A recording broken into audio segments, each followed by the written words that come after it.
Welcome to the 5th episode of the Smallbrain Records Podcast. This is your host, Thomas Ryan, sound psychologist, and our guest for the night is Moot Booxlé. Do you want to go ahead and introduce yourself real quick?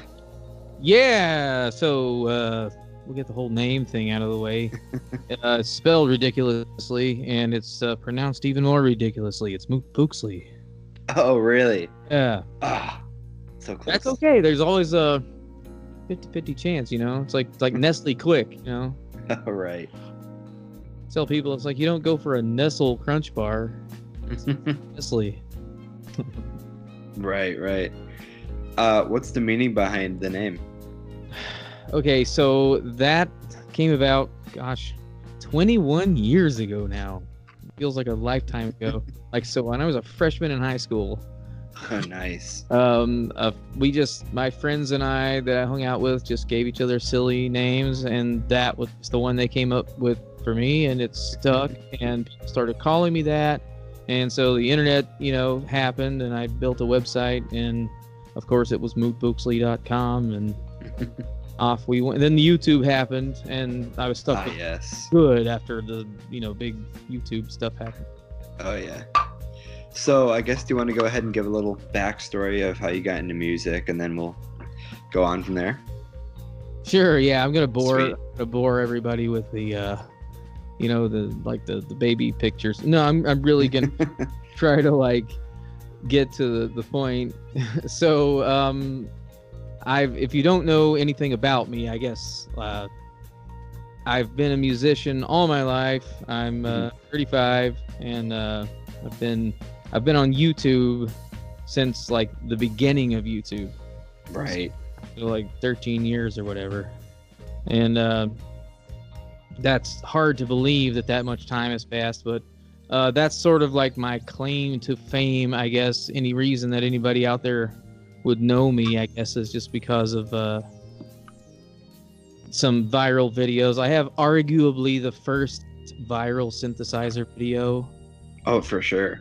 I remember when I was first on YouTube, your videos were some of the first synth videos I ever watched. That's really cool. And a lot of people, I hear that everywhere. And when I go to, trade shows, synth conventions, it's the only place where I'm kind of a star. Where there's a chance that more than one person is going to know who I am.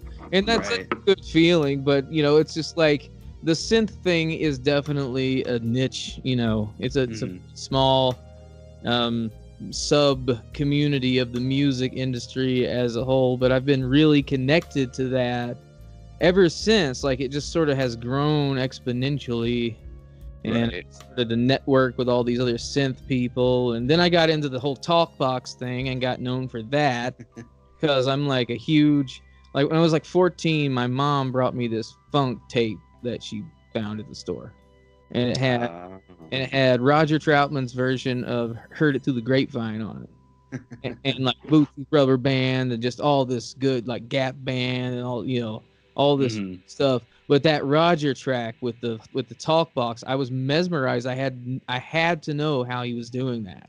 Right. And it took me several years to figure out what a Talkbox was, and then you know how he was doing it. But once I did, it was how do I do this? And so around 2007, I cobbled together a Talkbox out of these old just discarded speakers and electronic parts that I found at the Goodwill for $8 or something, and I put it together in this bucket. And made this really this was early days of YouTube when everybody had a 1 minute intro, and then with all these animations, and then you start the video, and then there's a whole other intro segment after that.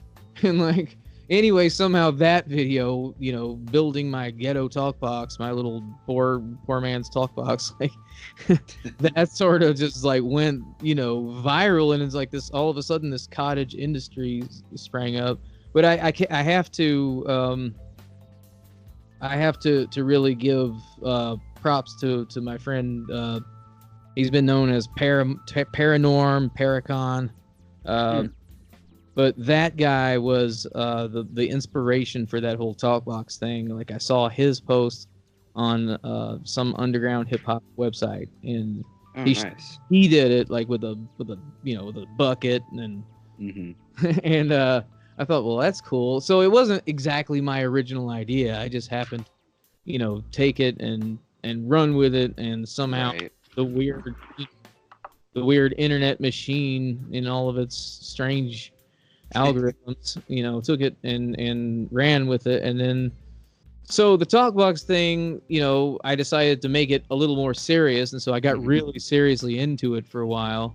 And then I did like a Christmas song like in 2007, 2008, something like that, and that went big. And yeah, I've got your YouTube pulled up right here. 344K views. It's pretty good. Christmas one, yeah.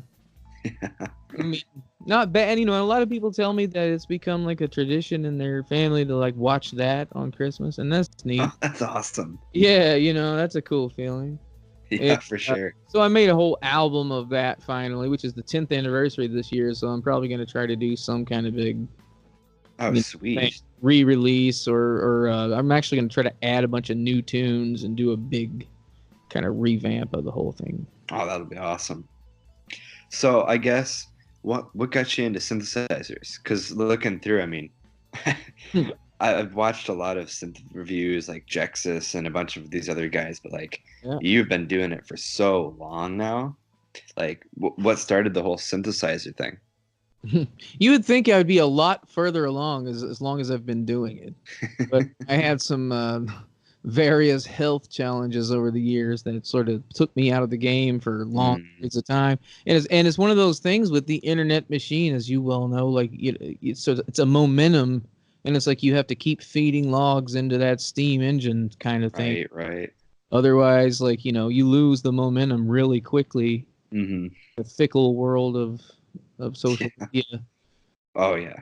So, I mean, that happened, and it took a while to regain the steam. It only happened in the last couple of years that I really got the machine running again, But yeah, for sure. But yeah, synthesizers. How did I get started with synthesizers? Okay. I was fascinated with all of those sounds. I didn't know what they were, like on Mr. Rogers' Neighborhood. And it turns out that was an ARP soloist. And really? Yeah. Oh, yeah, sweet. And like there's actually a clip you can find where Fred Rogers like demonstrates like the ARP soloist, which is pretty cool. That's pretty awesome. And it's just like all of those because it's so it's presets, so it's like you all of these tones that you remember from so many nostalgic things, all coming out of this one box, and it's like that thing. I love that thing for that reason. Like I didn't know that back then, but I knew I loved that little flute sound when they would, when he'd be talking about something philosophical or whatever. Right. That was the ARP Pro soloist? It was the soloist, the original. Oh, sweet. Yeah. I almost got a Pro soloist a couple months ago. Oh my gosh. I really want one, man. My friend Jeff has one, and they seem pretty sweet. Someone was selling one over in New York for like $100, but they wouldn't ship it. So oh wow. Yeah. I was pretty bummed they wouldn't ship, but c'est la vie. Yeah. Wow. Yeah. And the funny thing is about it, it was actually I think it was played in a show with like some famous, I think who was it? Someone big. Oh, Phil Collins played it. Oh, okay. Which is pretty crazy. Because I know, like, Genesis, Tony Banks from Genesis, that was like his main synth for years. Oh yeah. Yeah. I had never heard of him until like last year, and then I looked into him and I was like, oh wow, that's pretty insane. Oh, it's what is fascinating about it. Like this, have you ever heard this Plantasia record? I know the name. That's about it. Like it's it's kind of always been touted as a Moog record, like one of those Moog. It's really mostly pro soloist, and it's like once I played a pro soloist, I'm like, oh, this is like this sound from this album. This is this sound. I mean, it's like so many hits were made on that one thing, like Space Race by Billy Preston. Like it could go on and on. So who were some of your favorite like artists growing up? So the thing that really bit me when I was like 11 years old is this dude that my mom was dating for a minute, like for a very hot minute, a very short minute. Um, his contribution to my life was to give me these 2 tapes by Mannheim Steamroller. Oh, To do the Christmas stuff. Well, yeah. like, prior to the Christmas music, they did all this really, really heavy duty synthesizer stuff, Hmm. like mixed with like classical stuff, but like a whole lot of synth stuff. Right. And so once I heard that, like, which was like mostly Prophet 5 on that first Christmas record, but anyway, Yes. once I heard those tones, and I was looking on the sleeve like what was making those tones, and so I'm like, oh, Moog synthesizer. So I started like looking up, the encyclopedia Moog synthesizer. So like, all the self-education that a person can do pre-internet, Hmm. you know, anything I could get my hands on, anybody that I could talk their ears off about what are the old synthesizers like. Because Hmm. and like I just was obsessed with it from that point, and I knew that I wanted a mini Moog more than Yeah. anything in the world. And it took me like 20 plus years to finally get one, but I did. Ah, yes. Yeah, that's awesome. Yeah, it's crazy. I mean, like the whole synthesizer thing, there's just something about them that certain people like just addicted to. Like the second you hear one, you see it, and it's just like gotta have it. Yeah, It's and pretty crazy. I think part of what that is, and this is something that Mark Doty talks about a lot, is like Oh yeah. um the authorship of sound is Hmm. like, just like once you realize that you have at your fingertips a way to like sculpt any sound you can think of, if you understand the physics of synthesis, like pretty much Right. anything you can dream up, it's like right there. And there's something about that. It's not the same as just pulling up a preset on some digital keyboard at Hmm. Radio Shack or whatever back in, it's like it, it's it's the it's like an analog circuit. It's the sound of circuits moving through wires, Yeah, and to me that has just as much of a soul as a Les Paul or a Strat or whatever. without a doubt, for sure. And I think like the biggest reason I wanted to have you on here is because I remember what was it? But I think probably somewhere like I think 3 or 4 years ago when you uploaded these ARP Odyssey videos, uh and those were I was like, oh, I need to have that synthesizer so bad. Those were that was a really cool thing. And then so ever since I saw that, I had never actually heard of ARP before somehow. And then you uploaded those, and I was like, geez, that's my new favorite synth company.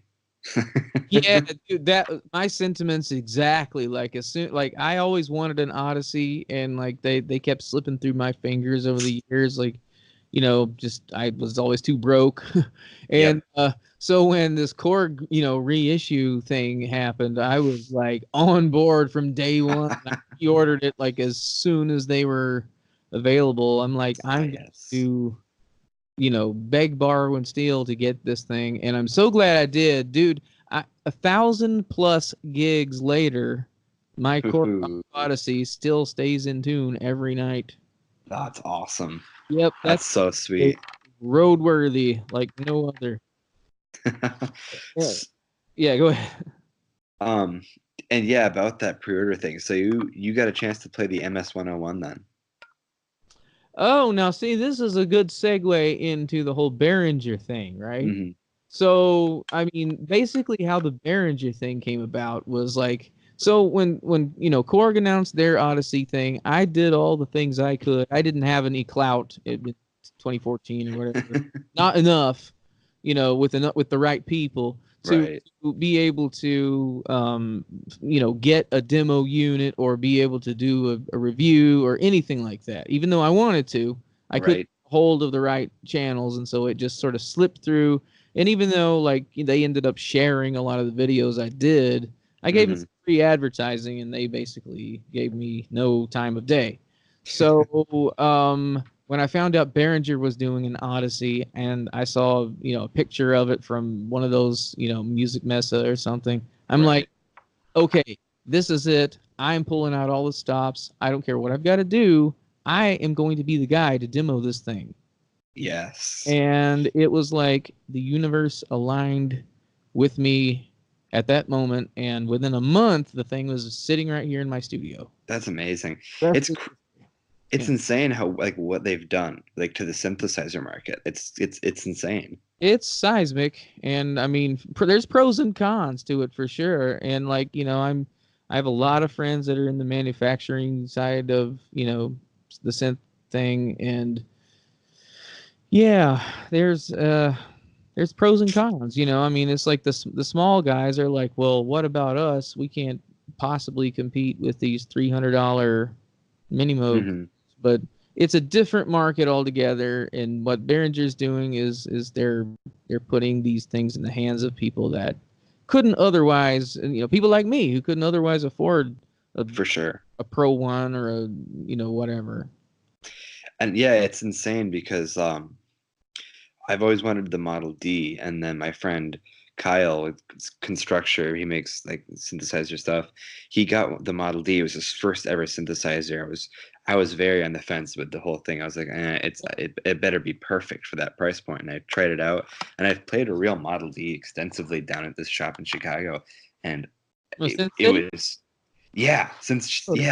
a sick shop. Yeah, good people work there. I know those guys. Oh yeah, I go there every single time I'm in Chicago for hours. Ah, sweet. And it was dead spot on. The Model D and the Behringer Model D, they're great. It's amazing. I'll have to say the Behringer Model D sounds more like the reissue Mini Moog than like an old vintage one. But to my ears, that's the Mini Moog sound everybody wants anyway. It's a little more forward into the mid range. I think they nailed it. Did you end up getting one? I actually don't have a Behringer D. That's one of the few Behringers I don't have. Yeah, and I see you've done a lot of the Crave demos too. Yeah. What do you think on that one? Because that's one of the ones that like it looks awesome, but I mean the MS-101 is the main thing for me, but the Crave looks like a steal. And I didn't mean to dodge your question about the MS-101. I was I figured I needed to connect some dots for those who didn't know about the whole Behringer You're fine. connection. And but the Crave is one of those things that like, dude. So when so Behringer had me. So look, first of all, I'm not a Behringer employee like that on the payroll. I do beta testing for them, and I do demo content for them, and they send me synthesizers, and like they fly me out to do events and things like that, and like I'm happy to help, and but like people start looking at me like I'm sort of official spokesman for Behringer, and like I'm just as clueless as they are, because like I only get the information that it's a need to know basis, and like and again, like there's some things that I know about that I can't talk about. Right. And this is a company that has so many things in the pipeline. It's mind blowing. Oh, for real? Yeah, I see all these like working on something.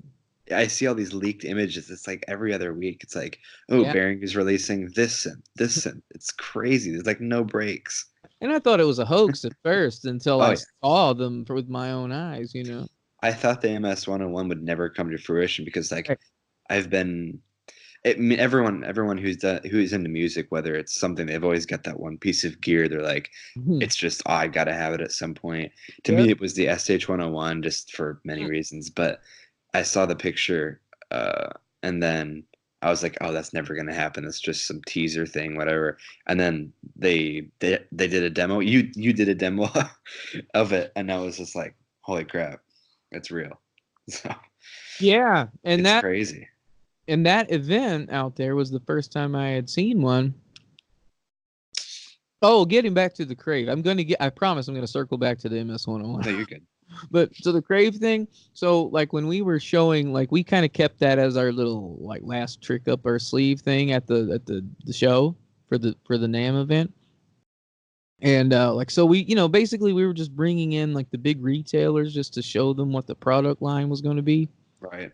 And we kept the Crave like in a separate room, and we would invite, only certain parties down there and sort of give them a demo. Like, look, here's something that we think is going to be a big deal, and we told them how much it was going to cost. I bet that blew them away. Oh, I wish I could have had a picture of their faces. Yeah.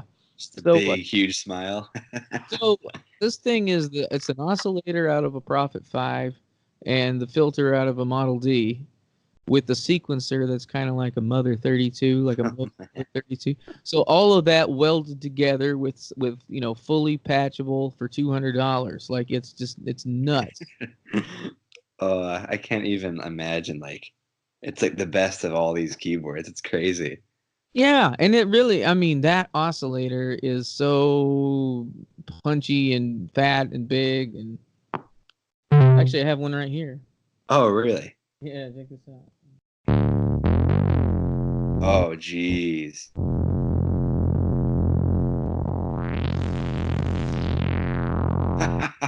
That's the Crave. Yeah, that's the Crave. Oh man, I can't. That's insane. That's the sound I would have heard from like some crazy $600,000 synth or something. That's awesome. They just improved it. They just sent me an improved model. So like that's the reason these things, like, I almost feel bad like making these videos and here's a synthesizer that you can't buy. Yep. I hate being that guy. And like the reason these things keep getting delayed is because like people like me that are doing, bug testing and stuff are keep finding them. And like that's what they want. They want to make these things good before they go out. And I think that it's going to be worth the wait. All the stuff is 100%. Because like the only difference is a lot of other companies don't put it out there until it's just about ready. They don't even yeah. it. And Behringer's like, hey, look at this cool thing we're really excited about. We're really far away from making it, but we want to, like, people have been talking about that, that OBXA clone, that poly synth for a while. Mm-hmm. And, it's another one of those things, like everybody thought it was a myth, but it's real.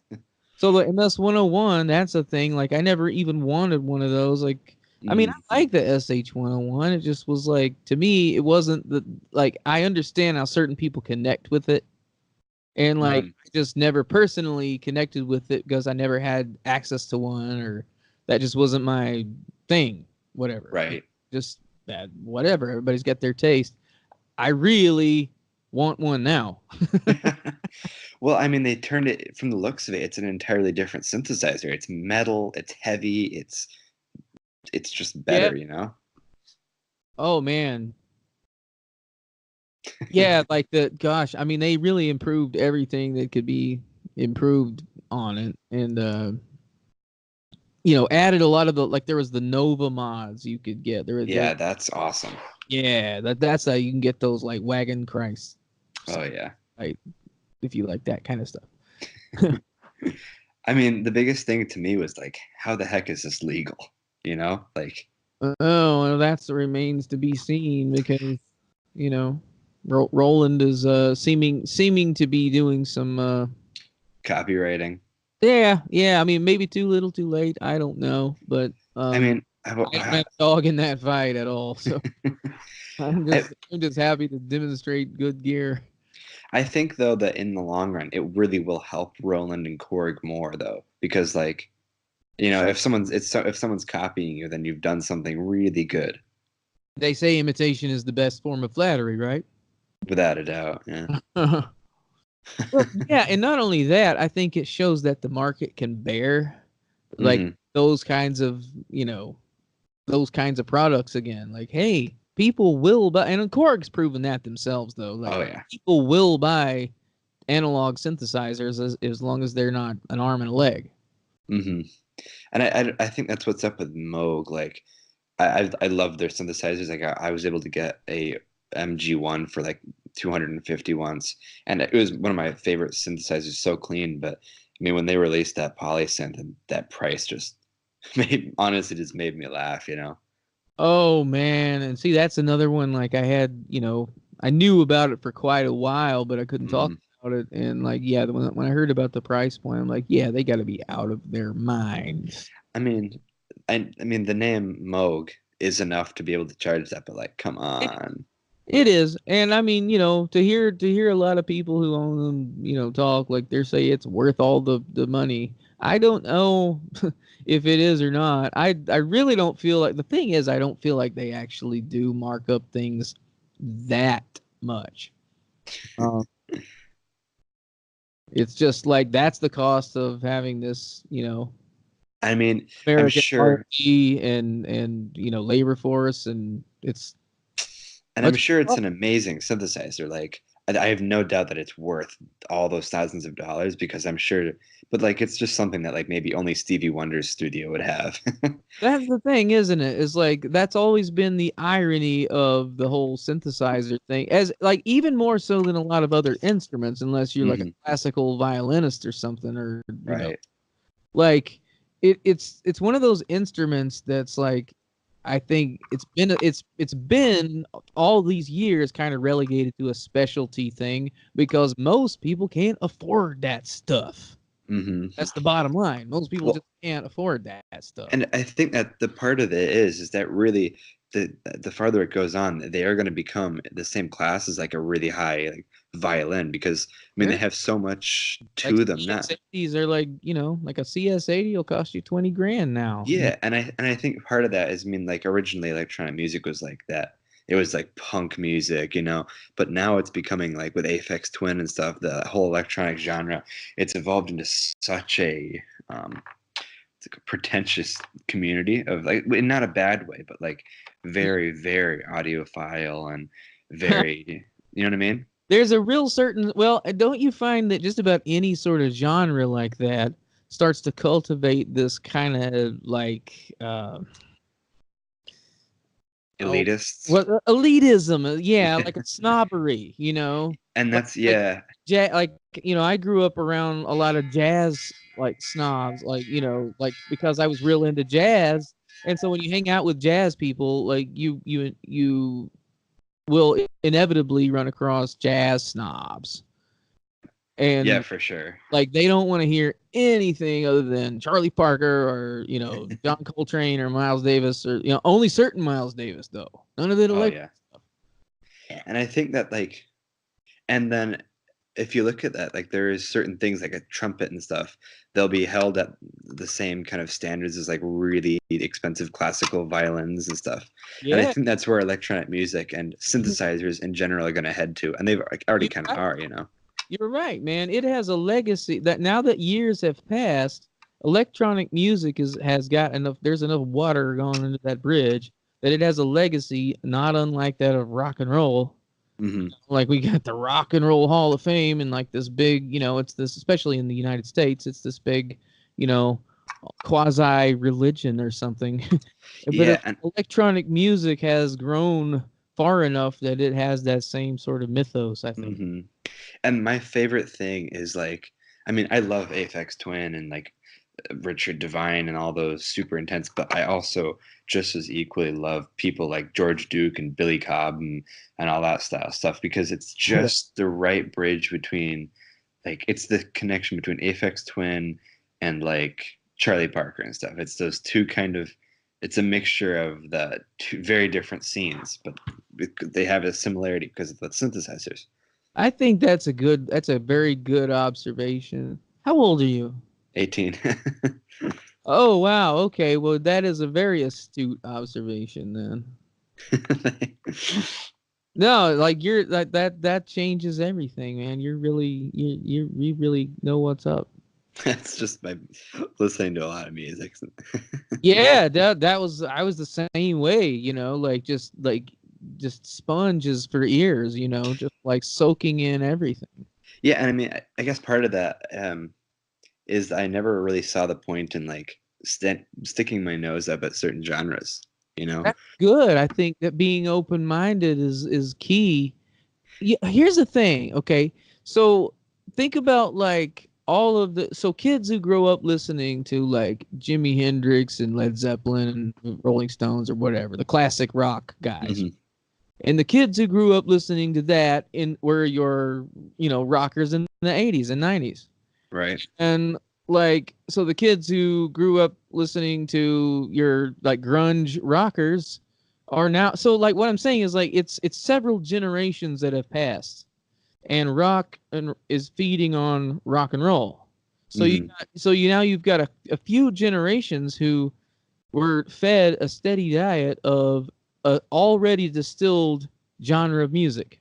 But like you go all the way back to these original guys like Hendrix and Clapton and whatever, like, and look at the people they were listening to. There was no rock and roll prior to them. So they were listening to jazz and blues and R&B and country and classical. And like, so like I think that is a lesson that we can learn from history, that like you have to broaden your horizons, Yeah, and that one of the things I always tell myself is like, if I really don't like a genre, that means I should probably listen to it more. See, I love that. I think more people should think that way. Like, what is my aversion to this music? What is turning me off about it? Because I that think, teach you something about yourself. See? yeah, and like the hardest one for me that I'm still working through is country music. That's going to be a challenge still. But So where did you grow up in the world? Lansing, but Oh, like Michigan.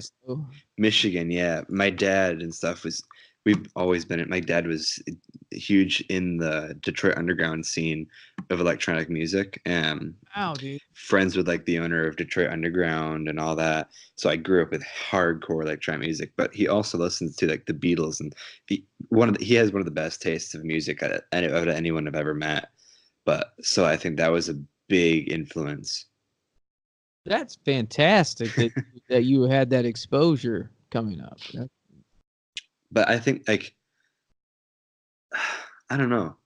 The music's just such one of those weird things. It's almost like food, you know? I mean, if you don't like it, it means you should probably learn to like it. So then you can eat more food. The thing is, man, I don't think that's normal. I don't think most people think that way. Yeah, which is interesting. I think like most people have been programmed to go the opposite way. Like, oh, I don't like that. Give me less of that. Make that go away. In fact, I want to make sure nobody can have that because I don't like that so bad. And I think partially that's been like amplified because of the algorithms that are in like Spotify and stuff. Because if you don't like music and you give it a thumbs down, it will most likely never show it to you ever again. And that's unfortunate, isn't it? Because sometimes things don't catch you the first time. Like I remember Bjork. Yes. Like Bjork. Oh yeah. So my favorite Bjork album is Vespertine. Oh yes. That I got that record when it came out because I was already kind of a fan, and it did not connect with me at all. Like I tried a couple of times and I was like, not feeling it. I shelved it for like a whole year. And it was in the middle of winter, and like it was really cold one night and I couldn't sleep, and I put that on, and it was like I got absorbed into this world, this like snow world, and it was like, oh, I get it now. This is like a wintertime record. It's so weird. How you can connect something to a place and a time and whatever, and it takes you right there every time you hear it. And I think when people like you and me and stuff, when you, without like, imagine if you had thrown the record away, you never would have had that, you know? And I think the difference between when people say, oh, this is bad music, they don't really realize that, oh, this isn't the right time to listen to this music. You know, like there was one of, what album was it? I think it was an Aphex Twin or Gorillaz album, and I downloaded it or bought it or something, and I was like, I don't like this album at all. And it was when I was younger, and I think just a couple months ago, or maybe a year ago, I was looking through my library, and there's this album, and I was like, I had never listened to this album. I put it on, and I was like, whoa. It's weird things like that everyone who listens to music for a while and like is open, they always have those experiences, which is really cool. And what's interesting, that's a very good point. And I think what is interesting too is the opposite, like where you come back to something that you liked when you were much younger after not hearing it for a long time, and you evaluate it like where you are further down the road, and it's like, hey, I still like this. Right. That's a good feeling when you still like it. But then there are always those things that you're like, yeah, I don't know what I ever saw in this. Like 14-year-old me thought it was great. Oh, But, yes. you know, but some things stand the test of time, you know, like you find Yeah. that resonate with you like on a deep, deep level, you know. And I think one of the most interesting things about that is the whole ambient music thing. Like, Ah. there's I think everyone goes through a point in their life where they're just like, I need as much ambient music as I can at some point, you know, because I think right? if you think about it, I mean, If they don't, they should go through that. yeah. And it's unfortunate when people never get the chance to experience ambient music firsthand because, I mean, everyone experiences it in some way, you know, Well, when whether you it's background or. yeah, exactly. And I think when you start realizing, like, oh, that's a genre and I can listen to that, you put it on in the background, you're like, geez, I've been missing out, you know, because it's more of an experience than it is like anything else. Yeah. Oh And if man. you look, huh? Oh, just on that, like that got me to thinking about like when I was in college and I read John Cage's book and he was Oh, talking, yes.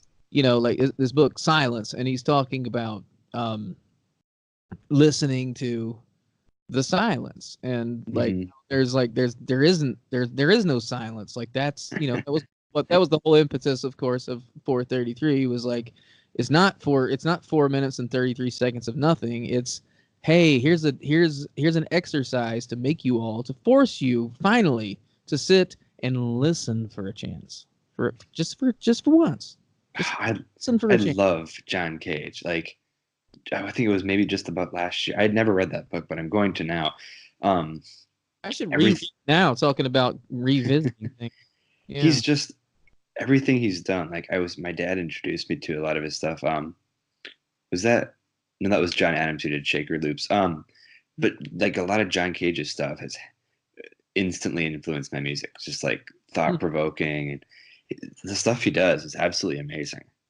Yeah, it's almost more like the philosophy behind it is Hmm. more useful than the music itself. But Hmm. like, I For think sure. what drew me to when I was in, like, it didn't do me any favors in college. I was a music major and like trying to learn advanced theory and all this, and all I wanted to do was Just mess around. listen to Steve Reich and all this non-tonal. You know, I wanted to listen to Ornette Coleman and all this, you know, atonal music, Ah, yes. killing me to have to write these Bach pieces and all this stuff. Hmm. It was like the worst. Like, so it was the Yeah. worst time to go through that phase.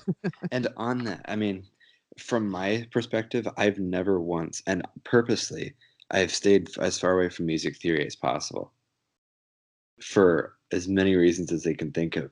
And I wanted, because I wanted to make sure that when I went into music, when I became more serious, it wasn't defined by any rules of music theory and stuff. But the more I get into it, I mean, I talk to people now, like, that are really into music theory, and you wouldn't be able to tell by their music, which is what I was the most afraid of, that when someone listened to my music, they would be able to say, oh, he did music theory. I think that I totally understand what you're saying because I wrestled with the same thing for a lot of years. Hmm. Like, I don't want to get too trained because I don't want to, yeah, I don't want my stuff to be like too slick or whatever. You know, Hmm. and I guess what my takeaway from that is in the end is that it's not you kind of learn all the rules just so you know which ones you can break and win. It, Right. and it's like basically the idea behind the theory is like this, now you know what you're doing when you're doing it, and you can repeat it if you like it, and you know what you did wrong if you don't. Yeah, true. I mean, I got my friend Caden. He's under the label that I run, Cano. He's really into music theory, and it's really cool.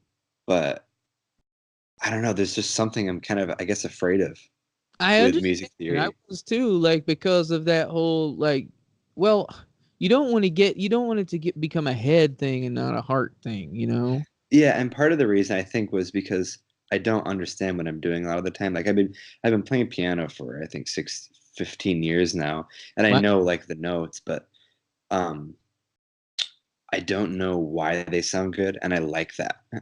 I really like that.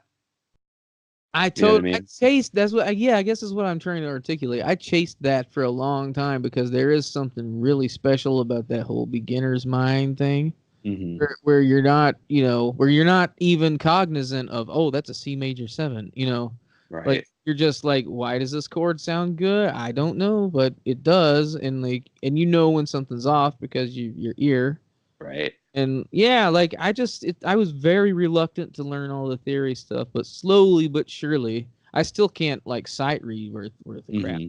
If somebody Yeah, piece of piano music in front of me, like I'll sit there and torturously bang it out for an hour, but I'm not gonna have fun. yeah. I mean, I never got into sight reading just because like my whole thought of it is, I mean, if I'm gonna ever do something where it requires playing in front of someone, I'll Mhm. perfect it before I do it like perfected. So sight reading to me made no sense. Yeah, yeah, I know what you mean. Like, I guess sight reading is. I mean, there are definitely a lot of types of gigs where it's useful, but I mean, Hmm. Well, I just mean, being able to read a melody and some chord charts is usually, yeah, chords for sure. yeah. And yeah, definitely on that bit. So I guess I'm not really changing the subject, but keyboard is your primary instrument then? Well, I'd rather play drums than anything in the world. And like I play drums and I take any drum gigs I can get, like when I'm not doing anything else. Like Hmm. I love to play drums, like it's my favorite thing. But yeah, keys has just been that's what I've played since I was 3, and just you know, That's really funny because I'm in the exact same boat. I love playing the drums so much. there's some Like about it, man. It bypasses all of that. it's Uh, just hitting things, it's yeah, man, fun. it's like straight from your feeling right to the instrument, and like it, Hmm. there's And no thought involved at all. It's just and pure feel. especially when you're with other people playing the drums, because you can like I don't know, there's just something about because I mean I've been playing drums maybe for 8 years now. I'm no amazing at it. Like I can kind of keep time pretty good, but I just love it because I'm from the perspective of listening to weird music, I can really mess around using the drums, you know? And that I love that. And there's Yeah, something about it. I mean, I talk to a lot of keyboard players and they're always like, "Yeah, but I love the drums." a lot of my tunes start from a drum from Yeah, like I'll play a whole drum track and then I'll memorize what I did. I'll just listen back to it once and I'll memorize what I did, and then I'll just structure an arrangement around that. that's so weird. That's the exact way I made the last two songs I just did a couple days ago. That's great. You just basically get really good at anticipating yourself and Hmm. setting yourself up. Like I give myself these little, just from doing like the whole multi-track thing, like you give yourself little audio cues. Like I Right. know, like if I hold one note a little bit longer, that's the last repeat. Like it's Hmm. just little things like that that nobody would notice, but that just let me know in the roadmap where I'm at, because it's like jamming with yourself otherwise. Yeah. And so you do a lot of multi-track stuff then, right? Yeah, oh yeah. I've no, I kind of see when I started off doing music, I used a reactor, which is like this digital synth thing, and it had a really, really extremely crude multi-track tape recorder thing built into it, and I Right. made Oh, multiple. even like the standalone reactor. Yep, just I made all my stuff in standalone reactor. Man, that's pretty cool though.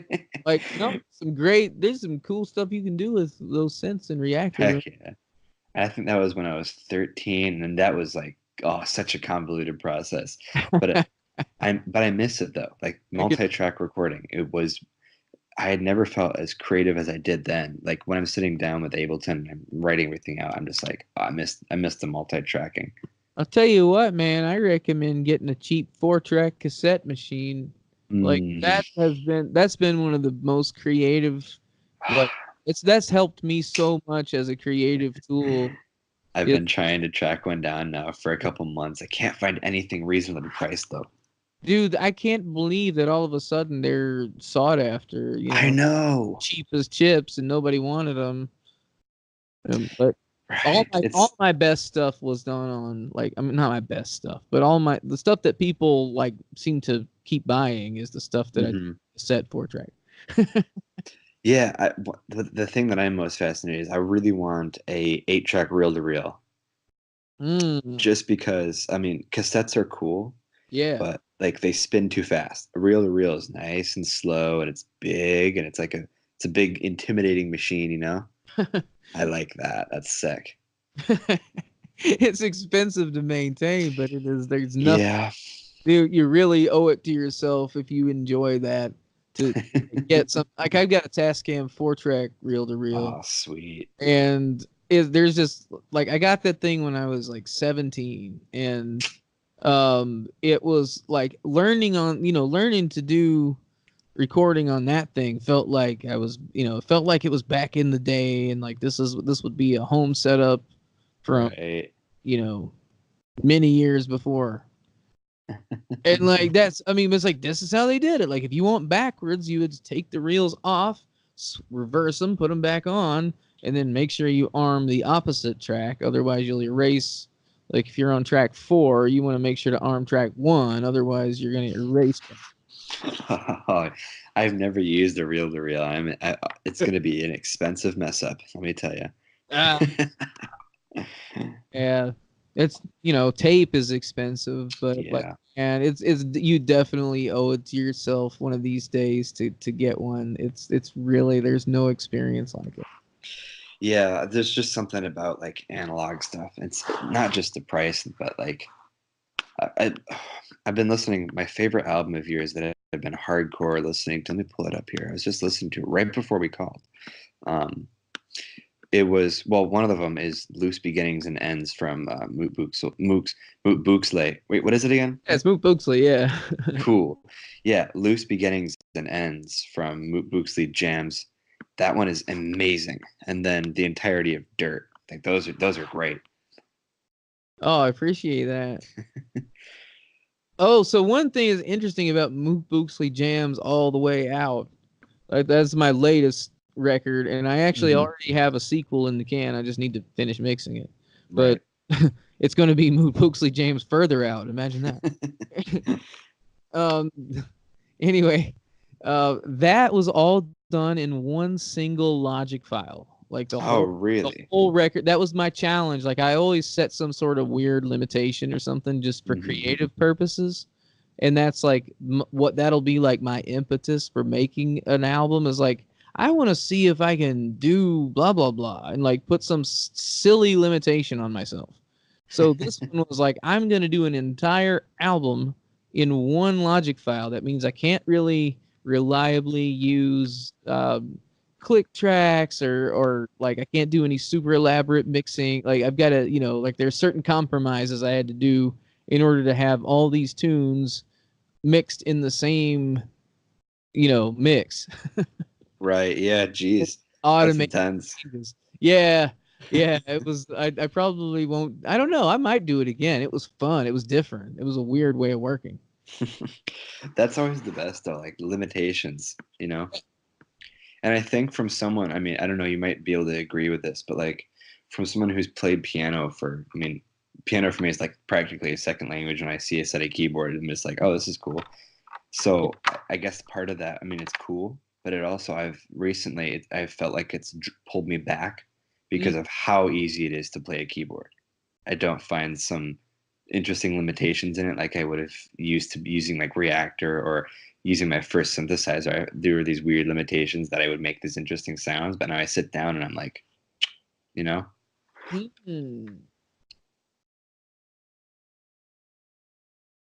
I'm pondering what you said. It's just an interesting concept, Oh man, and see, that's one of the cool things about all the different synthesizers. It's like, because somebody would say, why do you got so many different ones? They all kind of do the same thing. Well, it's like, no, they don't. They don't. And it's the one limitation and the one feature that the one has that makes it unique. Yeah, the story of my life. It doesn't have this thing. Well, it sort of is, isn't it? That's like us as humans. It's like we have certain limitations and we have certain outstanding features. Yeah, it's insane. But like, I don't know. There's just something with synthesizers specifically as well, like the difference between a Poly 6 and a Juno 106. There's more in a lot of ways they're identical, but they're Yeah. so different. It's Yeah, so like weird. if you were to look at the specs of them on a piece of paper, it's like, well, more or less the same kind of deal.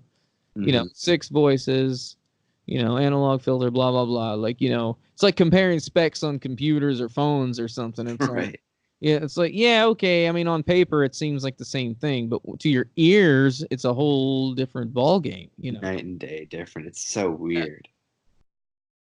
I don't know. I mean, I could talk for probably 4 days straight about the intricacies of synthesizers.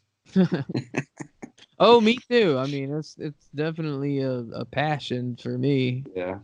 It's awesome. I mean, I rarely get a chance to talk with someone who doesn't get bored when I start talking about like filter circuits. Or like it's very rare. We so like last year at NobCon, like every year in September in Chicago, like the first weekend of September in Chicago, they have this thing called NobCon. And it's like Mhm. this big synth convention, and it's not a trade show. It's really more of a Meet place. up. All these people just like, I mean, it's a big event, but it's like it feels like a family reunion, man. It's like all of these. So we were joking, like we're like every person standing here in this circle is the weird synth dude from their own little community back home. And like they come to this one place like with all the other weird synth dudes or weird synth chicks, and it's like, it's not weird anymore. Yeah, We were it's all a talking about great. how it's hard to find people that like give a crap. It is weird. Yeah. It's really nice though. Like when you finally meet someone and they're just like, you start talking, and you're like, oh, sorry, I could go on. You're like, yep, me too. It's Yep. like, oh, awesome. It does. Feels good to agree, Feels good to have a same, same mind on something. And it's interesting. Like, there's got to be something in the personalities between synth people. I whether it's like, I don't know. Maybe I The mean, thing I can't figure out is the whole cat connection. Like I really yep, like cats, but I'm really more of a dog person. yeah, that is. That's just me. I mean, I love cats, but like I don't have cats, but like what is it with like synthesizers and cats? I have never once understood it. I like cats too, but like not intensely. I mean, we've got a cat around the house, but I I'm think sure like I'm sure like somebody's going to respond to this, like some synthesizer cat lover is going to explain why that's the best thing ever, and we just don't. yes. I mean, I think part of it is like the synthesizer guy personality. Usually, correct me if I'm wrong, they're like usually slightly reclusive and or antisocial. Yeah, there's definitely a bit of an introversion like inherent in being a synth person. Well, I mean, like it's not exactly the most extroverted instrument in the first place. No, Like the keyboard player in the band is always like not facing the audience, and like it's like we and all relegated to the side. it takes a lot of time to learn how to play a synthesizer. It And does. if you buy one, it's a time investment because you'll sit there and you'll adjust the filter on every single millimeter degree until you've heard every single bit of it. So That's it's like, that's the beautiful thing, though, I think about, and that's something I was trying to get to earlier and didn't really fully articulate what I was gonna say. But like, I remember growing up, like I would, getting a new keyboard or a new instrument or whatever was like a big deal because you're a kid and you don't have money, and like so you get a new thing once in a blue moon, and it's like when you do, you want to milk every last ounce of potential out of that thing. So yes. I had this Roland SH3. I still have it. It was my first analog synth, and I got it for $90. Ooh. And I actually Yeah, it was in Tennessee, and it was this guy's store that actually the got it from the guy's store who his grandson was the one who came up with the name Moot Booxlé, Oh, incidentally. really? Yeah, yeah. That's So sick. I know. So this guy's granddad had a store, like a music store, and basically he would just be open like whenever he just felt like going in there and sitting Hmm. because he never hardly ever got any business. And it was just Right. like the land before time in there. It was just like walking into a time warp. It was wonderful. It Oh, was that's awesome. all of these vintage instruments, vintage guitars, vintage amps. He had a Fender Rhodes and a Wurlitzer and a Farfisa organ and all kinds of cool stuff. And so he had this Roland synthesizer, and I'd never seen anything that looked so weird in all my life. And so I was 15, and I was with my dad, and I'm like, well, can I play it? And he dusts it off, and it all smells like it reeks of cigarettes. And anyway, like I instantly had to have it, and the guy let me pay him like in payments, and I think I probably still owed him some money, but like I never caught him open again. Right. And so I mean, I really got a great deal on that. That's Uh, awesome. but like that thing is nostalgic, like, and it's very limited, it's very basic. But the point I was trying to make is that I milked every ounce of sound you could get out of that thing. Like I knew every function inside and out because it was the only thing I had. Hmm. That's a great feeling though. Like it gets boring after about a year, but it's never like boring. You can sit down and you're like, do I want to get this sound? You're like, oh yeah, I can get this instantly. You can already hear it. You just go and move the knobs around before you even have to play. You just know Mm. right where to put them all. It's a Yes, great feeling. yes. I'm actually gonna. I've just filmed a mini Moog, like a Model D mini Moog tutorial, like for a crash course for somebody who's brand new to Mm. like learn how a synthesizer works and then how to make the mini Moog work. So, I think the Mini Moog is without a doubt one of the best synthesizers to learn. Like it's yep. so good. Oh, cool. Oh yeah, we've got a big like cuckoo clock in our living room. That is cool. Yeah. The mini Moog is like it's very basic, and it kind of has all the standard things that I think is a great thing for people to learn, especially now that you can get one for $300. I mean, Right. 250 if you're smart. yeah, that's right. Catch one of those Pro Audio Star deals or something. Oh yeah. It's and it's so weird how much like revolves around just synthesizers. I mean, I make half of my income off reselling synthesizers that I find for good deals and stuff. Like Wow. it's it's crazy how much there is about the community, the money, the DIY is another side of it that I'm starting to get into, but it's crazy. Man, that's a deep well. Like I certainly don't have the like I wanted to be before I got into music when I was like 11, 12. I really wanted to be an electrical engineer. And I wanted to build electronic circuits and all that stuff.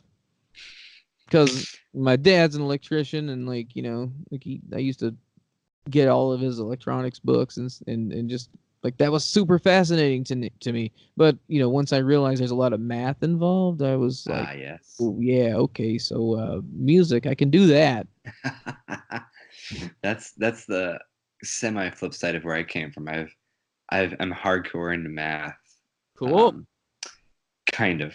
I've been doing it now and long enough that I'm not liking it as much. But See, yeah. but yeah, I really want to be an electrical engineer also. But I think a lot of people who play synthesizers kind of have some passion for electronics, though. I Yep. think that's part of it. And that's one of the cool things about that instrument as opposed to the ukulele or something like. Hmm. It's like there's a hobby built into it, like with the whole especially with the Euro rack thing, with the modular thing. Oh yeah. That's I finally got into the Euro rack thing this year. I bet your wallet was happy. Oh man, well, needless to say, I don't have a full system yet, but I'm working on it. I've been a Moog modular, not actually Moog, but Moog format modular guy Mhm. from like a long time, since like 2002. And like I was never going to go Euro rack at all. I was totally resistant to it. And I finally realized how cool it is. And I was like, wow, this stuff is way cheaper also. So like Yeah. a much better way of doing modular for somebody that's not like mega rich. Yeah, it's one of those things. Like, sadly, I took a trip down to Detroit and went to Detroit Modular, and oof, I have not been able to stop thinking about getting modules. But it's one of those things. It's They call such it an Euro crack, man. It's not. That's yep, no joke. There and is it's something addictive about it. Like you get one module, you want to get another module. yeah. And I got this. I convinced my local community college to pay $700 to do a Eurorack system for that, which was a fun project. So it was government funded modular synthesizer, which was fun. And ever since then, Wow, cool. I was like, I need to have my own. I need it. Just and it was only I think 6 modulars, and they're all from like Ladek in like Oh yeah. Czech Czechoslovakia. They're nice and cheap, but like the sounds. I think we only had 2 oscillators, an LFO, a 4-step CV sequencer, um, uh, trigger sequencer, and then an attenuator and a mixer. It was like all we had, and I was able to make a bunch of fun stuff on there, even though it was like the most limited thing ever. Did you like the sound? Yeah, it was. I was expecting it to sound kind of cheap and squirrely, but no, it's nice, and it's got loads of depth to it. Dude, that's cool. So yeah, I call it La Dick. Later, yeah. So like I got some of those modules recently because they're so cheap, and I Yeah, was actually really surprised that like the quality was like better than I was expecting. it's Yeah. solid. So I'm thinking of like getting some more, and so anybody that I know that's used them, I'm always like asking, what do you think about the Dick modules? They are, and again with Behringer, they're putting out. I think, unless it's just another rumor, the modular stuff that they're looking at with the Roland System 100M. Mm. That stuff is going to be a game changer, especially for Eurorack. If the prices that they're teasing $40, if that's true, like holy crap, I'm going to buy each one. Yeah, yeah, and that's another thing. Like, they're gonna like they can do volume. So like the same with the Crave, like they're gonna sell a boatload of them because they're so cheap. Why not have one? Even if you don't like the thing, you should. Yeah, and that's one of the things I was going to say earlier. I mean, like if you are into synthesizers, you have no excuse to not buy one of the reissues. Yeah, I mean they're making them all small and cheap, and I mean there's so like the Model D, now there's the Pro one.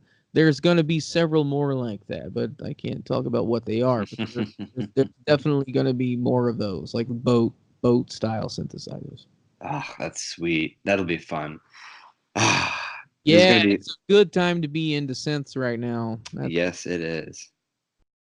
Yeah, it's pretty cool. But I guess back onto the subject of your music. So, Yeah. what would you say your favorite album you've released is?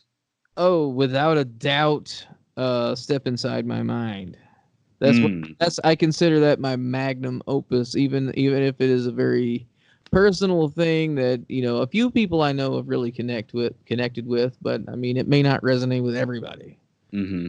But it was definitely a very personal. Like I called it that for a reason because it's like really a picture of like just it, because the deal was with that record, and like it's not the only one I've done this way, but it was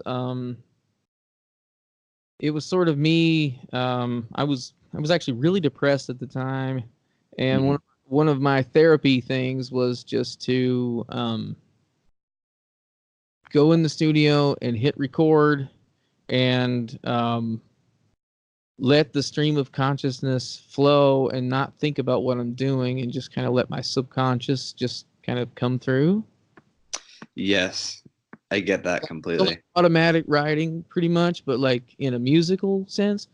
And like that's something I've been doing like since I was a teenager, but like it really like came to a head with that, like, and all of these really, for me, profound things came out of it. And it all, so like basically it's all just like, let's hit record and see what happens, and like these are the words that came out, and then I built arrangements around that, and then I sort of cleaned up. I didn't change the words much, but I just kind of cleaned up the phrasing and re-sung the vocals. And so I mean it's really as spontaneous as it can get without sounding like a mess. Right. Yeah. I get that completely. That's pretty awesome. I'll have to listen through it more in depth now. But yeah, there's something about that style of just therapeutic kind of just hit record, Mm-hmm. you know? And it's really sweet. It's just you either end up with something that you don't want to release because it's just like so personal and or it's really messy, or you end up with something that's just absolutely awesome. Yeah, when you just like give yourself space to just be and not really try to like direct it anywhere, just kind of let it flow and see where it goes. And like it's pretty amazing what can come from. I mean, it's coming from you, but it's coming from your subconscious, it's not. Hmm. And it's like that's a pretty cool thing, is like you have all of this creativity locked up inside of you, that it's just a matter of like how to get it out into the tangible form that you can play other people. For sure. And on kind of piggybacking off of that, I try to ask everyone the same kind of question about like, where do you think music comes from? Because we were talking, me and my friend Emmanuel, he does these usually with me, but it's really, really late where he's over in France. Ah, But um, he's on the train of belief where music is something else. It's almost otherworldly, and we're kind of taking from wherever that is and stuff because it's yes. not ours. Oh, I 100% agree. Cool. Yeah, I mean, I definitely look at it as a spiritual thing. Like Hmm. it's coming from the source of all consciousness that everything is connected to. All we're doing is just grabbing it out of the ether. Like we're just the channel. We're just we can't get too caught up in I wrote this or I made this, because really we're just grabbing it out of the air, and we have the skill necessarily to distill that down into something that we can share with other people. Definitely, yeah. uh yeah, it's great because I think we've only had one, possibly no other guests to share that same philosophy too, so that's pretty cool to find some more. um Yeah, it's just something about that, like when you're playing music, and especially when it's late at night and you're totally in the zone and stuff, it's Mhm. such a strange feeling. It's a meditative state that you get into, that's just, where you're connected completely to that moment, because I believe that this moment is the only moment that exists. The past, when it was here, it was this moment. The future, when it gets here, it'll be this moment. Hmm. So, anything else is just like it's like you're just in your mind, like you're either projecting what you're going to do, in 5 minutes from now, or like you're thinking about what you did 5 minutes ago. But Right. when you can focus yourself into the present moment and realize this is what's happening right here, right now, and the thing that is happening is I'm playing music, I'm actually creating something that wasn't here a minute ago. Like It that's pretty amazing. is pretty insane, and it sounds good. It's a stranger thing Oh, and like that's a nice bonus when it actually sounds good. that that's a good way to think about it. Like, when I just recently, I've been getting into guitar. I'm not a guitar player, but like That's I cool. I go up to my little setup and I plug a guitar in and I tune it just to whatever sounds good. And I add a bunch of reverb and stuff. And there's just something about like just sitting there and playing something, even if it doesn't sound good. The act of playing with it is just playing music is just as powerful as like listening to it. Maybe possibly more, and probably more. For sure. I mean, that's just as addictive as anything else, is just that feeling you get from this sound that's hitting my ears right now came from my fingers. You know, like that is a powerful feeling. Like I remember the first time like I was practicing with some friends. We were trying to put this trio together, and so we were learning some Herbie Hancock tunes. Ah, yes. My favorite album of all time is Headhunters by Herbie Hancock. Yes. Like that's my number one jam of all time. Like that record is like I can be in the worst mood and that one will always lift me out of it. It never has failed since I was 13. That is the one Herbie Hancock album that I will ever listen to. I like Herbie Hancock, but like I listened to that album. That's a good one. So yeah. You know Watermelon Man on there, right? Yes. So, we were learning that tune, and once we started to get it down, and I was playing all those chords, you know, and on the roads, and like we were really, I mean, the most like that particular moment stands out in my mind among many as a time that I can remember, like that feeling of wow, I'm doing this, I'm making this sound, and like this is something that's been a part of my brain since I was a kid, and now I'm doing it. Like that is really an amazing feeling. Yes. Yeah. It's like one of those moments where your eyes tear up, and you're just like, wow. It is truly a gift, and you know something we can. It's what's great about music too. And I mean, I know it might sound trite these days, but I mean, it is a universal language. Like I listen to a lot of music in languages that I don't even understand because, like this, you know, I might not get the nuance of what they're saying, but it sounds good. What's amazing, yeah, is that the feeling, the sentiment, still comes across. Without a doubt.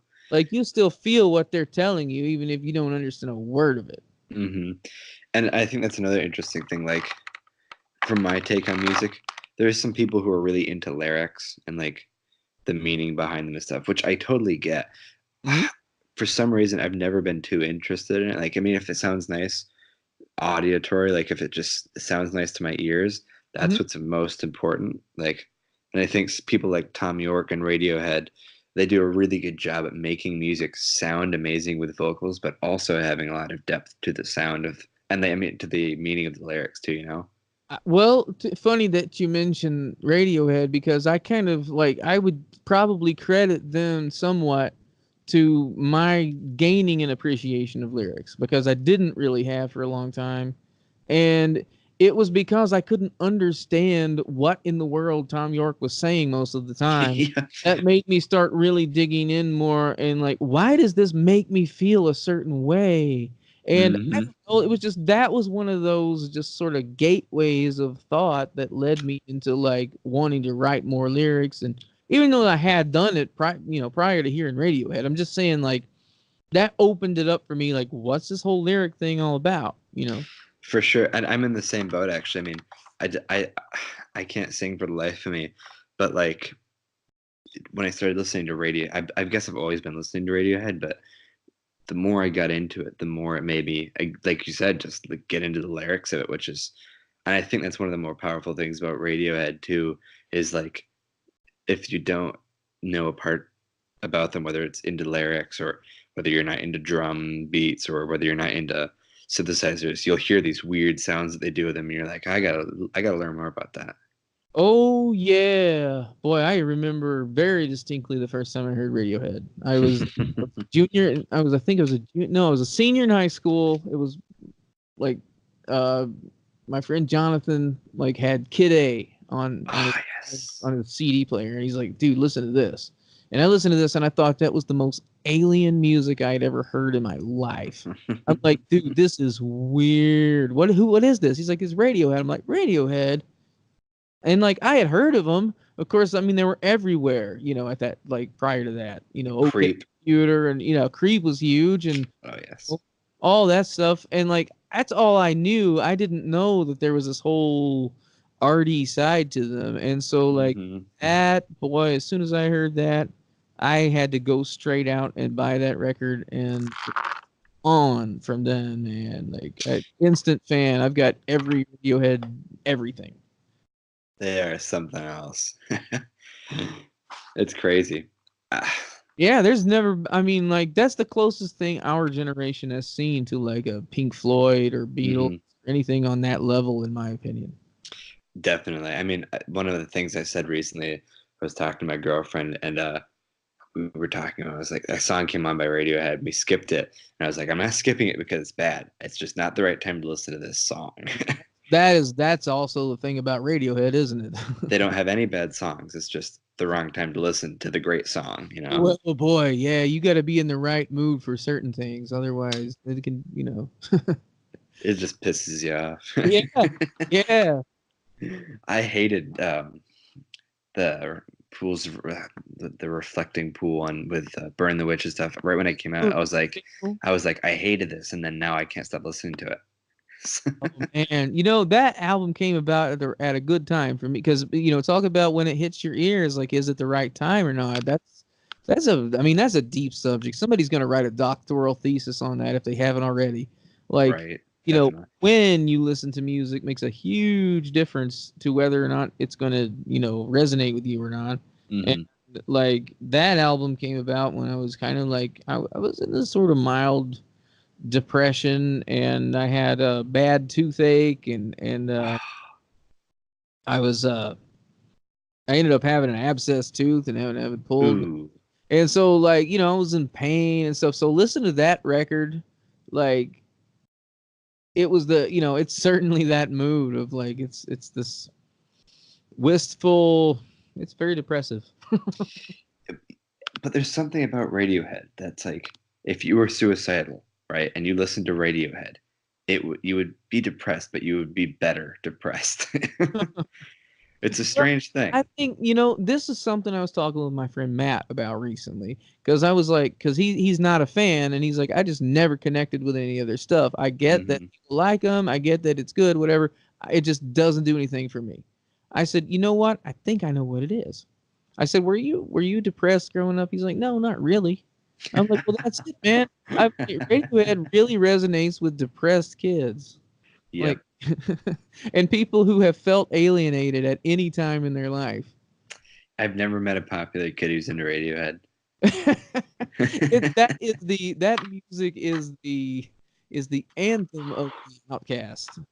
Yep, that's without a doubt true. And I think Tom York himself sums it up. He's got the weird eye. Yeah. So exactly, and I think that definitely is a symbol of the man who is writing those words. It's coming from an authentic place for sure. Like there's some real visual proof, emotion in there. Yeah, that's crazy. I mean, like, I wish everyone who was into music had a chance to have their stuff analyzed the way Radiohead's music is analyzed. Like, I've had that thought before. Like, imagine if someone was having a podcast and all they did was spent like 15 minutes just talking about your albums and how you've never put a bad album out. It was just the wrong time to listen to it. That'd be so weird, Wouldn't it though? And it would and to have people write books about your records, Mm-hmm. It would be such a strange thing. Like, and I think it'd be awesome if everyone had that chance. And only if they really truly devoted themselves to music, like not the people who are just like, yeah, music popularity. That's not, no. I mean, I certainly wish that I could make my music connect with other people the way that it's connected to me. But, like, I certainly realized long ago that I couldn't, make music for attempting to sell records or anything like that, because that's over with. Yeah. It's more of a thing like, I've got to put this out because I have something to express, and if I don't, it's got to come out some kind of way. So might do it through this amazing gift that even if like somebody today doesn't understand what I'm doing, maybe in 10 years they will, Definitely. It's a strange thing with putting music out. I mean, that's the strange thing that I always think about, because I run the record label and I get a lot of these demos and submissions, and the one thing that I always ask people that is one of the biggest reasons whether I say yeah you're in or not is I ask them why you're releasing it. Wow. And they're just like so because I gotta put it on. It's like, yeah, but why not just keep it to yourself? That's I love the way you think, man. Like that's absolutely a kind of a question that I think smacks at the heart of like, why are you doing this music thing anyway? You know? Because Like it really let's get down to brass tacks. Like, what are you doing this for? exactly, and it really shows who's like, oh, because then people can listen to it, and that's the number one thing. I'm just like, okay, you don't really know what's up, you know? Because it's like, oh, for people to listen to, I mean, like, well, yeah, but if that's your driving reason, then you're most likely doing it for views. If Yeah. you go in there and you're just like, I want to release it because it's my statement, like it's what I'm saying, or something like, Yep. and it's something I don't want that answer from everyone, because that's Hmm. a great answer, but like, who was it? I But talked. something that has some weight to it though, where it's not Yes. vacuous. Like, well, I mean, everybody's doing it, man. Or another good answer is I have no idea, like that's good. A That's good valid. I think that's a tenable position, man. like, I mean, I'm still trying to answer that question too, and I think a Me good too. thing and a good thing about questions. I mean, I'm huge into like the Socratic method of just asking and asking. Pisses my girlfriend off, but I love it. um, there's just something about having a question that is the driving force to something. Like the one of the biggest ones to me with music is, why am I a musician, or why am I making music? This That's this is the key to life, man. It's questioning every mhm, single aspect of it. Everything that builds you up to make what you consider to be you. exactly. And my favorite thing is when you bring someone in, like in the DJ Food podcast. I asked him a question. I think it was where music came from, and he just laughed. He's like, I have no idea. And that was a great moment, because I'm hoping at some point in that day he thought back about that. And he was just like, dang, I don't know, you know? But yeah, see, those are the kinds of questions that I think, even if we don't come up with a tangible answer, just contemplating that question is worthwhile hmm because Because it I mean, takes you into some like, new areas that you wouldn't have thought of before. exactly. And it was cool because like he's the co-founder of Ninja Tune, so Yeah. it won't get bigger than that when it comes to like um people who've thought a lot about music. And to ask him a question that he didn't know the answer to, it was like, sweet, now maybe he'll think about it more and know even more, which is cool. Yeah, everything contributes to the whole. For sure. And that's what I love about talking to people. Like, that's what the whole thing of starting the podcast was. It's just not just to talk to cool people and stuff like that, but it was just like, I mean, to really bring people in and ask questions that they most likely were not expecting, but not in like the Eric Andre sort of way, but more like Right. Not more totally like antagonistic questions, but yeah. oh yeah, I love Eric Andre. He's Yeah, I he's think he's something else. yeah, he's special. He's got a great music taste, surprisingly, or not really surprisingly, but like Mm, he's into like Trout Mask Replica and all that. no kidding. Yeah, Something which that doesn't surprise me though. yep. No, when I I can heard that, I was like, okay. have like some weird taste like that. Dude, Trout Mask Replica by Captain Beefheart, like that. That when I was 16, I bought that album and that was another one that was just like instantly obsessed with, like from the first time I put it on. Yep. It's like you There's either just get it or you don't with Captain Beefheart. and like part of the reason if you get it means you really don't get it. Well, and then your mind is blown extra wide when you find out that every note of that was like rehearsed. Yeah, that's pretty. It's nuts. And my favorite thing about it is like when I can't think of music to make, I just listen to that. That's There, just like my that's go-to. yeah. It's pure creativity there. That's what it is to me. And see that right there, I think that gets to the heart of the whole thing of like not wanting to know a bunch of theory because hmm here's music that it was composed by somebody who doesn't know anything about All on a piano. all played composed on a piano and then transcribed by people who kind of knew about music theory and hmm had the technical facility to pull it off. And like just like that right there is like I love the idea of some sort of filter for your creative process. Like, you know, I'm gonna I'm gonna give it to this guy and Right. let him completely change it and see what happens. Hmm. That, yes, I love the sucky bit about living where I do is that, I mean, it's a very, very small town in Ludington, Michigan. It's very small.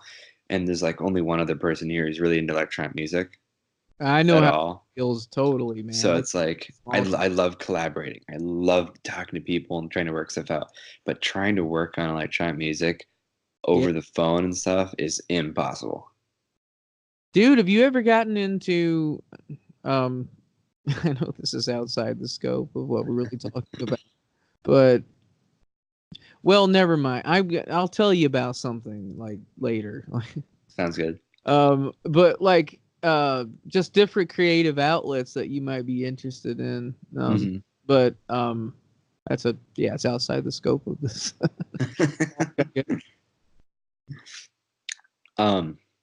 Jeez. It's wow, time flies, when you're It, talking to someone who's into like music. dude, yeah, absolutely. And I feel like we really only kind of we just scratched the surface of a lot of stuff, really. For sure. I think we should definitely either do another episode or just keep talking. Obviously, keep talking, but Yeah. Oh, I love talking to you, man. It's been a really enlightening conversation, and yeah, yeah, I'm definitely to what I'm up for, whatever, man. sweet. Yeah, me too. Thanks a lot. Yeah. That's crazy. I mean, like I remember vividly sitting and watching your synth videos in my living room, just being like, "Oh, that's so cool!" And like, I think it was you did something about like mini keys or something. And I Yeah. remember watching that one. That wasn't too old. It was like Mini Keys Suck or something weird. Oh, yeah, that was my facetious because like Korg, when they came out with that Odyssey and Hmm. the MS-20 Mini and then the Mini Log, they all have these like small keys on them. They're not like mini keys like on the old like Yamaha keyboards, but they're Right. definitely not um like full size keys. Anyway, I just had to poke some fun at the people who like to whine and complain about that all the time. Yeah. That was funny because when you put that out, I don't know, wait, no, it might have been afterwards, but I got the Korg Monologue was my first new synth I had ever gotten in my life. Wow, Um, that's cool. and it was small. It had many keys and Yeah, I loved it. I wasn't impaired by that at all. I actually loved I didn't have to travel very far. that's I why liked I that. use the ARP Odyssey for bass on my all my gigs for that So reason. tight. You don't have Yep, to move much. exactly. And like, man, that really saves you. When you're doing that for 3 hours straight, Fingers. like, oh, it's great. And like, I can play all these I could play all these big intervals and stuff. Hmm. Stuff that you couldn't do on a big keyboard comfortably, at least. Right. The cool thing I think about certain keyboard layouts, like the monologue, I don't know, I'm probably not supposed to, but like I can play it with one hand, including the pitch bend because of how tightly the pitch bend's on there. I put Yep, my thumb on the pitch bend and it's like one-handed. It's so cool. I do it on the mini log all the time live because It's such a good layout. yes, it really is. Like having it right there and the angle that it Oh is yeah. really convenient. Yeah, I'm all the time like reaching over there and doing pitch bends like with one pretty finger because like I've always got like it's a total octopus thing I've got going on for the Hmm. for the live shows.